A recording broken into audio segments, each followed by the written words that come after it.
कांग्रेस के सांसद ने कहा है अरे एक दो सवाल तो लेते रहिए मंत्री। वो आज की पत्रकार वार्ता का विषय रखने का कष्ट करें। अरुण पाठक जी बैठे विराजमान है, वो नगर विकास मंत्री के दाहिनी ओर। और साथ ही आपसे निवेदन करता हूं कि आप लोग इस पूरे विषय को जनता तक पहुंचाने में हमारी मदद करें, लोगों को इन सारे कार्यक्रमों में प्रतिभाग करने के लिए प्रेरित करने में हमारी मदद करें। आप सबका बहुत बहुत धन्यवाद। तो सुनने का मैं सौभाग्यशाली रहा हूं कि प्रत्यक्ष मुझे अवसर मिला है। उसी प्रकार स्वतंत्रता के बाद की अगर भारत की बात किया जाए तो आप सबको मालूम है कि हमारा देश अनेक रियासतों में बटा हुआ था। 563 रियासतें तो गिनती की हैं, लेकिन ऐसी और भी छोटी छोटी तमाम थीं जिनको एकीकृत करके सरदार पटेल ने एक अखंड भारत, हमेशा देश को और उसके सभी वर्गों को, सभी संप्रदायों को एक साथ लेकर के चलने वाली पार्टी है। आपने माननीय कई नारे आपने सुना है, लेकिन साथ ही मैं आपके सांसद, अपने प्रधानमंत्री, देश के प्रधानमंत्री जी का भी एक नारा आपको सुना दूं, सबका साथ सबका विकास। वो इस भावना से काम करते हैं, हम सभी उस भावना से काम करते हैं। कई स्थानीय परिस्थितियों के कारण स्थानीय बातें होती होंगी, लेकिन भारतीय जनता पार्टी का जो अप्रोच है वो सबको साथ लेकर के चलने जाते हैं। तो ये सरदार पटेल का जो जीवन है, आप सबको थोड़ी सी और मैं जानकारी दूं कि स्वतंत्रता संग्राम में जो उनका योगदान था वो तो था ही, और मैं बहुत भाग्यशाली रहा हूं कि उनके योगदान की प्रत्यक्ष गाथाएं हमें अपने जीवन में सुनने को मिली है। वो जिस जिले से आते थे, खेड़ा जिले में करमसद करके एक नगर है, खेड़ा जिला हुआ करता था, अब आनंद जिले में वो चला गया, खेड़ा जिले का विभाजन हो गया है। वहाँ मैं डीएम रहा हूँ, अविभाजित खेड़ा में भी, और फिर बाद में जब विभाजित होकर के आनंद जिला बना, जहाँ उनका निवास स्थान है। और वहाँ गांव गांव में मतलब हम लोग कई बार होगी कि कितना बलिदान, कितना संघर्ष सरदार पटेल, उनके परिवार ने और उनके नेतृत्व के चलते वहाँ के लोगों ने किया है। लोग, बुजुर्ग लोग दिखाते थे कि भाई साहब ये पीपल का पेड़ है, या वट वृक्ष है, या ये पेड़ है, वो पेड़ है, इस पे इतने लोगों को फांसी दी गई थी अंग्रेजों के द्वारा। एक कुछ ऐसे गांव हैं जिन्होंने अंग्रेजों से लगान के मुद्दे पर मतभेद होने के चलते गांव के गांव पलायित हो गए थे, गांव के गांव छोड़ करके चले गए थे लोग। लेकिन उन्होंने कहा कि हम तुम्हारी लगान तो नहीं देंगे, तुम्हारी जो अनैतिक या अनलॉफुल जो लगान है वो हम नहीं देंगे, भले हमें अपना गांव। तो अंग्रेजों ने उनको गांव से बहिष्कृत कर दिया। और वो फिर बाद में ऐसा भी लोग बताए कि वह बात हाईलाइट ये है कि ये पूरा कार्यक्रम भारत सरकार के युवा और खेल मंत्रालय के निर्देशानुसार, उनकी प्रेरणा से, और उन्होंने एक माई भारत करके एक अभियान छेड़ा है, मेरा युवा भारत करके, माई यंग भारत करके, उससे भी जोड़ते हुए।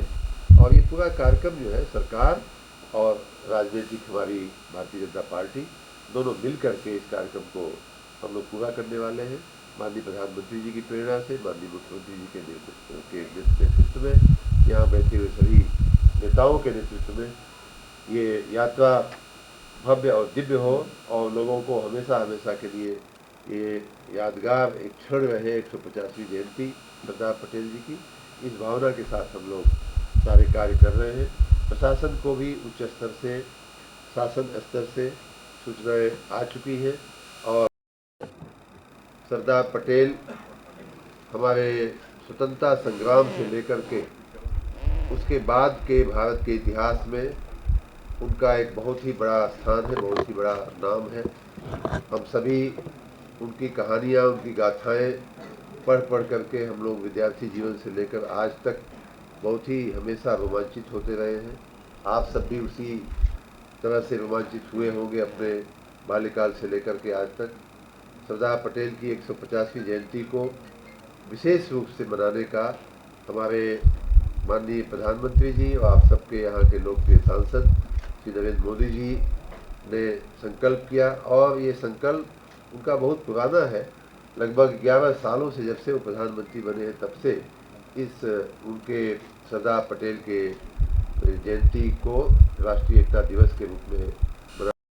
और उसी के साथ देखिए, हमारे विपक्षी लोग जातियों में बांट करके, धर्म में बांट करके, ये अल्पसंख्यक है, बहुसंख्यक है, ये फलाना जाति का है, वो फलाना जाति का है, PDA, मतलब पूरा जातियों के आधार पर एक एक अक्षर लगा करके जो जनता को बांट करके अपनी राजनीति करते हैं।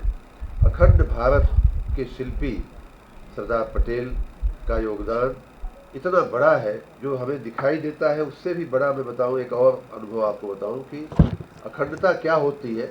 अपनी मूल संस्कृति को छोड़ करके, अपीजमेंट की पॉलिसी अपना करके, अपनी विरासत के मूल्यों को छोड़ करके खाली एक वर्ग का वोट लेने के लिए जो राजनीति होती है, उससे अखंडता या उससे एकता नहीं आती है।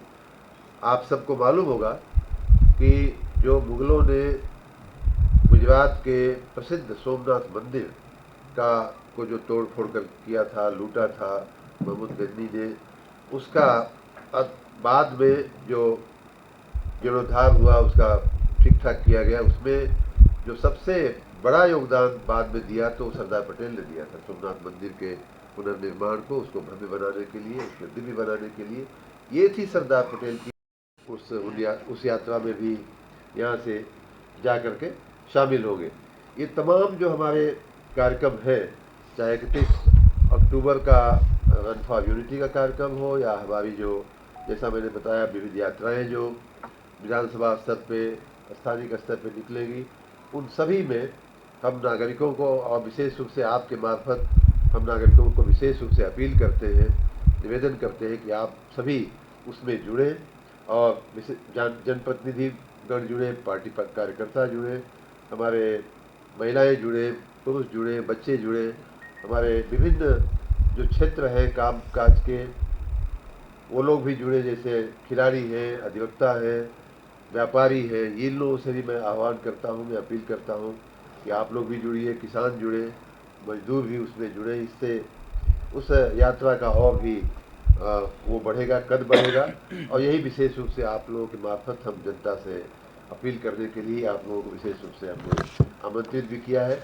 उसी के साथ लौह पुरुष के जीवन चरित्र पे, उनके योगदान पे, स्वतंत्रता संग्राम के समय या उसके बाद के भारत के, स्वतंत्र भारत के, अखंड भारत के सभी हमारे नगरीय क्षेत्रों में, सभी नगर निकायों में व्यापक तैयारियां की जा रही हैं।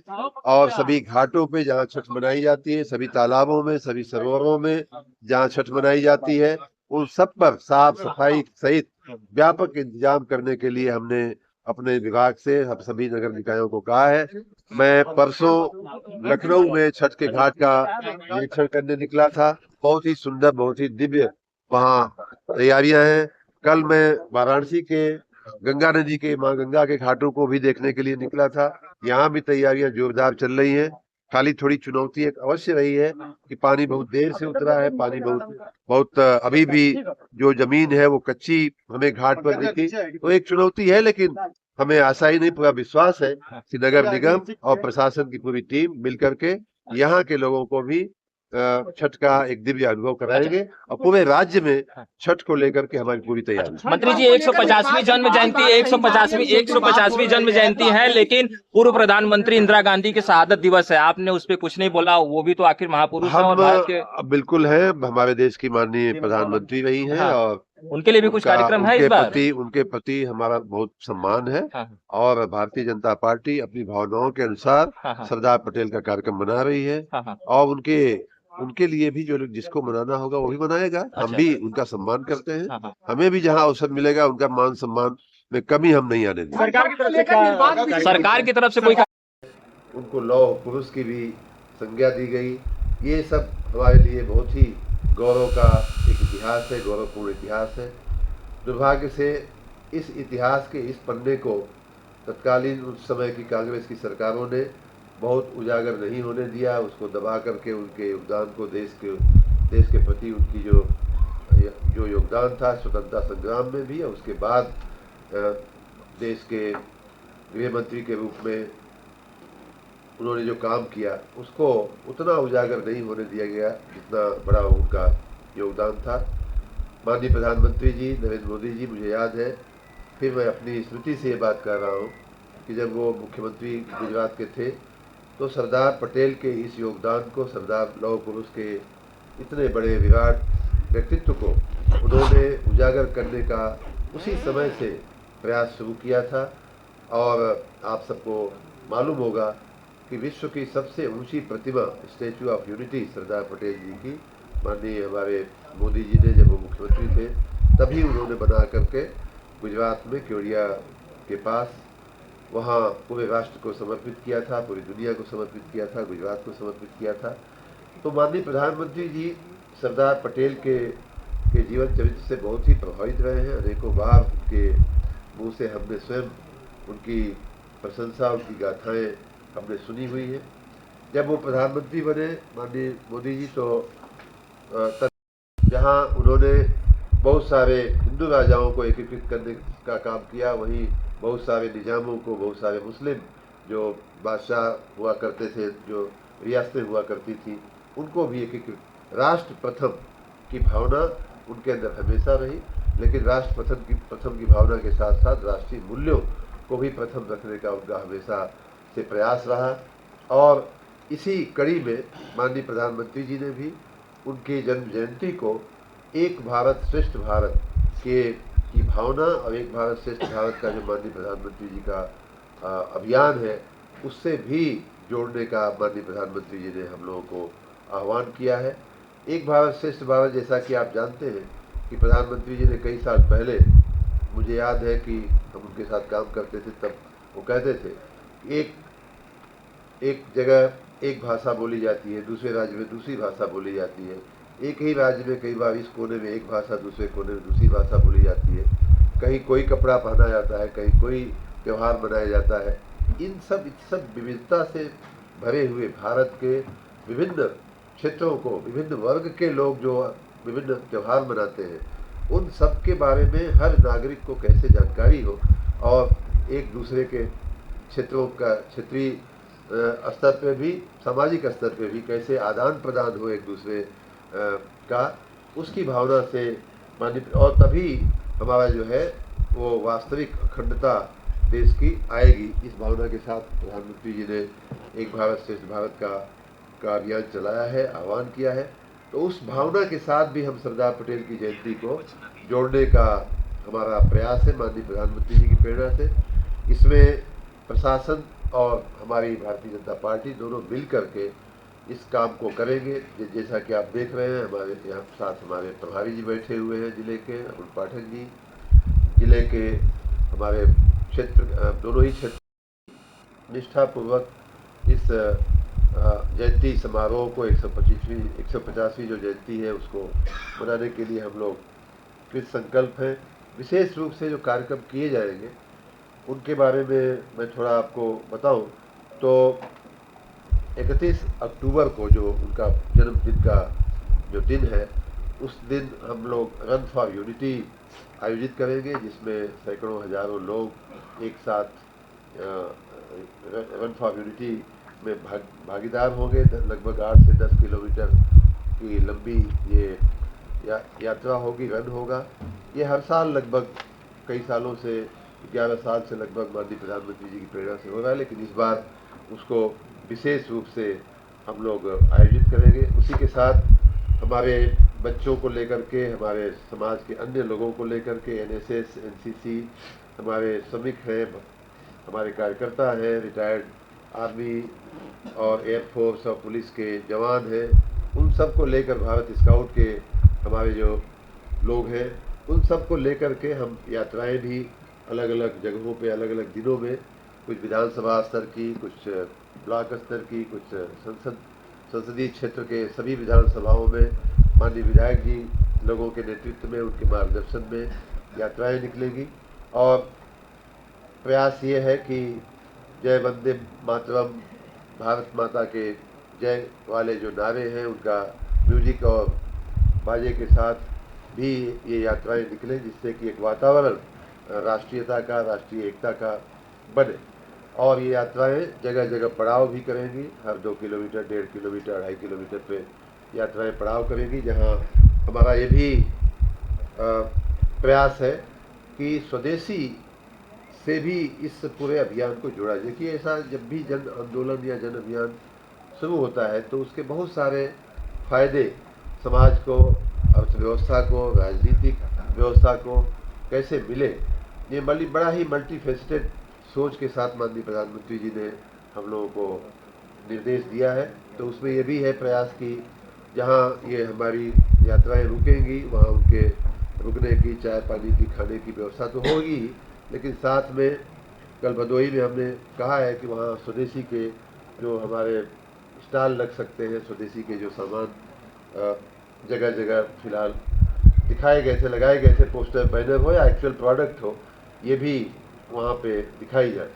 उसी के साथ हमारे कुछ जो चुने हुए कार्यकर्ता हैं उनको गुजरात ले जा करके करमसद से, जो सरदार पटेल जी का जन्म का गांव है, जन्म स्थान है, वहाँ से हमारी जो स्टैचू ऑफ यूनिटी जो मैं बता रहा था माननीय प्रधानमंत्री जी ने जो बनवाई है, लगभग 150 किलोमीटर की दूरी है।